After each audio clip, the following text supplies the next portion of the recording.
Maximum Music Studio.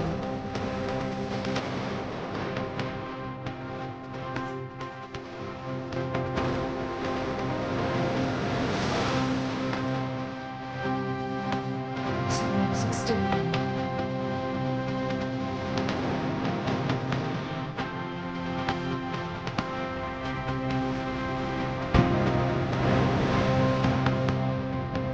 Maximum Music Studio.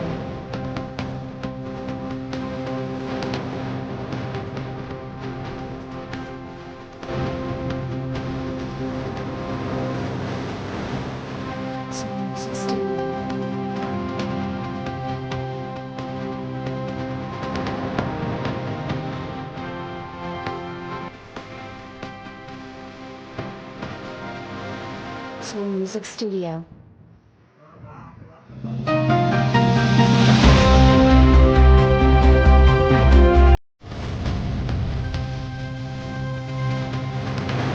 हमें देखते रहना जी भाई साहब। तो आज हम कलेक्टर ऑफिस अन्य ब्लास्ट में सुने पूरे पदाधिकारी हम गए थे, ज्ञापन देकर आए। ये ज्ञापन दिया उनको, उन्होंने हमें आश्वासन करा कि आपकी बात सरकार तक पहुंचाएंगे, जो आपकी समस्या जितनी है उस बात को निवारण करेंगे। मैंने सर कलेक्टर साहब को सारी बात बताई कि गत मार्च 2020 से हमारे पूरे मार्च अप्रैल मई जून दिवस हो गए थे, 4 महीने हमने 1 रुपये नहीं कमाई हुई। उसके बाद 4 महीने चौमासा बरसात के हमारे बिल्कुल खराब हुए। 25 नवंबर देवउठने को हम आज थी 2 रुपये कमाएंगे, परंतु सरकार ने 22 नवंबर को कर्फ्यू लगा दिया था। शादियाँ काफ़ी कैंसिल हो चुकी थी। जो शादियाँ रात में होनी थी वो सुबह शाम को कम समय में, कम पैसों में, कम आदमियों में शादियाँ हुई। उसके बाद नवंबर दिसंबर के बाद जनवरी माह में एक भी सावन नहीं था। फरवरी माह में सिर्फ पूरे महीने में एक था, मार्च महीने में एक था, और अप्रैल में 2 सावन होने के बाद 2 मई को सरकार ने बिल्कुल ही बैंड बाजा शादियों को बैंड लगा दिया। इससे मेरी आर्थिक स्थिति बहुत ख़राब हुई है। हमारे जो कलाकार हैं, बैंड कलाकार, जो दूसरी खुशियों के लिए अपना कलेजा फूँक के 4 चाँद लगाते थे खुशियों में, आज उतनी दर्द की ठोकर खा रहे हैं। उनकी भूखे मरने की नौबत आ गई है। कोई हम कमाएंगे तो लेबर को देंगे।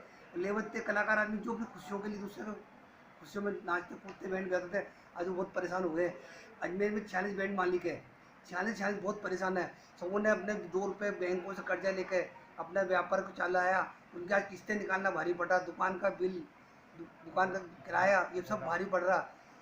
ये लोग प्रत्येक दुकानदार इतने परेशान हो गए कि अपने आर्थिक स्थिति बहुत ज़्यादा खराब हो गई। हम सरकार से कलेक्टर और जो ज्ञापन दिखाया है उसमें लिखा है कि हमें या तो कोई प्रशासन की तरफ से कोई सहायता या सरकारी तरफ से हम सब्सिडी लोन मिला जाए तो हमारी आर्थिक स्थिति वापस सुधार हो जाए।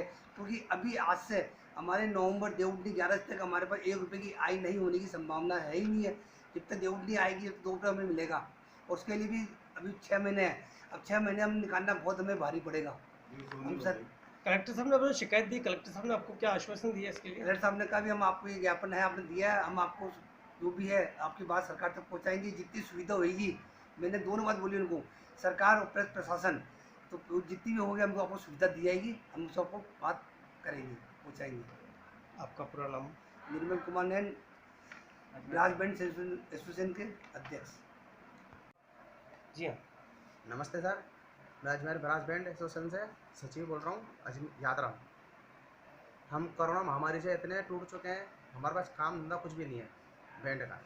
पिछले साल कोरोना मार्च में आया, मार्च से हमारा पूरा साल काम से ख़त्म हो गया। इस साल भी सरकार ने लॉकडाउन लगाया, हमारा पूरा काम ख़त्म हो गया। हमारे बैंड के साथ घोड़ी है, जनरेटर है, बैंड वादक है, इनका कम से कम इतना व्यवसाय में इतने लोग लगते हैं, एक पार्टी में कम से कम 50 आदमी होते हैं। हमारे 40-45 दुकान है, 40-45 कितने कर्मचारी हो गए, कितने घोड़ी वाले हो गए, कितने लाइट वाले हो गए, वो सारे बेरोजगार हो गए। उनका 1 रुपये काम नहीं है, बाहर से उनको सहायता नहीं मिल रही है, सरकार भी कोई सहायता नहीं दे रही है। कलेक्टर साहब को हमने ज्ञापन भी दिया, उन्होंने भी हमको आश्वासन दिया। पिछले साल भी हम गए थे, उन्होंने जब भी आश्वासन दिया, लेकिन सरकार हमारी तरफ को ध्यान नहीं दे रही। सरकार ने मतलब कुछ भी हमको कभी आश्वासन दिया खाली, लेकिन उनको सहायता नहीं दी ना। कोई हमें हमने लोन के लिए भी उनको कहा हमको सब्सिडी वाला लोन दिया जाए, तो उन्होंने भी कोई सब्सिडी वाले लोन के लिए हमारा कुछ नहीं दिया। अभी तक वो सहायता नहीं मिली है। हमने मुख्यमंत्री जी को भी दिया ज्ञापन, लेकिन वहाँ से भी हमारा कोई सुनवाई नहीं हुई। ना कोई हमारे को बैंड वालों को, ना घोड़ी वालों को, ना लाइट वालों को, ना हमारे वर्करों को, किसी को कुछ नहीं मिला। पहले हमने